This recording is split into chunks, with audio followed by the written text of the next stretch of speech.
دور نظریاتی جنگ کا دور ہے، اور آج کا ہمارا سوال یہ ہے کہ اللہ تعالیٰ کے تمام کام قابل تعریف کیسے ہیں؟ یعنی دنیا کے اندر ظلم بھی ہو رہا ہے، زیادتی بھی ہو رہی ہے، اس کے باوجود ہم کہتے ہیں کہ اللہ تعالیٰ کے سارے کام قابل تعریف ہیں۔ کیا یہ چیزیں اس کی مرضی سے نہیں ہوتی؟ احساس نما سوال ہے۔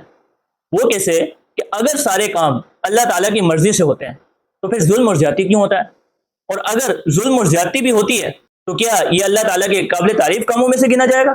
یہاں سب سے بڑی غلطی یہ ہوتی ہے کہ لوگ اللہ تعالیٰ کے حکم اور انسان کے عمل کو ایک ہی چیز سمجھ لیتے ہیں۔ وہ کہتے ہیں کہ اگر اللہ چاہتا تو یہ نہ ہوتا، اگر یہ ہوا ہے تو اس کا مطلب اللہ تعالیٰ کی مرضی سے ہوا ہے، اور مرضی تبھی شامل ہوتی ہے جب پسند بھی شامل ہو، مگر یہ نتیجہ نکالنا درست نہیں۔ اب اسلام اس معاملے میں کیا کہتا ہے؟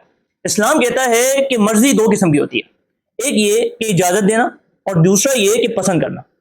اب جو اللہ تعالیٰ اجازت دے رہا ہے اس کا مطلب یہ نہیں کہ وہ پسند کر رہا ہے، اجازت اسی لیے دے رہا ہے کہ وہ امتحان لے رہا ہے۔ اگر وہ پسند کرتا اس چیز کو تو آخرت میں وہ انصاف نہ کرتا اور یہ دنیا امتحان نہ ہوتی۔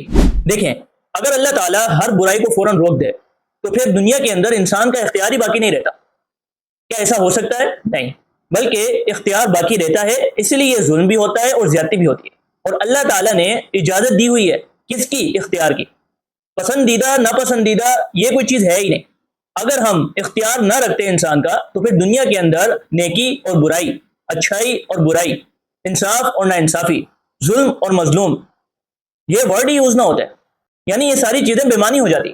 تو ہمیں سمجھنا چاہیے کہ دنیا کا نظام امتحان پر قائم ہے، اسی لیے انسان کو اختیار بھی دیا گیا، اور اللہ تعالیٰ اجازت بھی اسی لیے دیتا ہے تاکہ انسان کا کردار ظاہر ہو سکے۔ ریئل لائف ایگزامپل سے سمجھتے ہیں۔ ایک عدالت ہے، وہاں پر ایک جج موجود ہے، اور دونوں وکیل ثبوت بھی پیش کر رہے ہیں اور ساری چیزیں واضح کر رہے ہیں، اور جج بھی ہونے دے رہا ہے۔ اب کیوں ہونے دے رہا ہے؟ تاکہ ساری چیزیں واضح ہو جائیں، عدالت کے سامنے آ جائیں، اس کے بعد جو ہے نا میں فیصلہ کروں گا، اس لیے جج یہ ساری چیزیں ہونے دیتا ہے۔ یہی چیزیں دنیا کے اندر بھی ہیں۔ دنیا کے اندر اللہ تعالیٰ نے امتحان بنایا ہوا ہے۔ اب یہاں پر ساری چیزیں اللہ تعالیٰ ہونے دیتا ہے۔ کون سا انسان کیا کردار ادا کر رہا ہے، وہ ظلم کر رہا ہے، زیادتی کر رہا ہے، ناانصافی کر رہا ہے، انصاف کر رہا ہے، اچھائی کر رہا ہے، برائی کر رہا ہے، کچھ بھی کر رہا ہے، یہ ساری چیزیں اللہ تعالیٰ نوٹ کر رہا ہے۔ جب قیامت کا ٹائم آئے گا وہاں پر اللہ تعالیٰ ساری چیزیں ظاہر کرے گا، سب کو ہر چیز دکھائے گا، ہر کسی کا نامہ اعمال سب کے سامنے آئے گا، اس کے بعد پھر اللہ تعالیٰ فیصلہ بھی کرے گا۔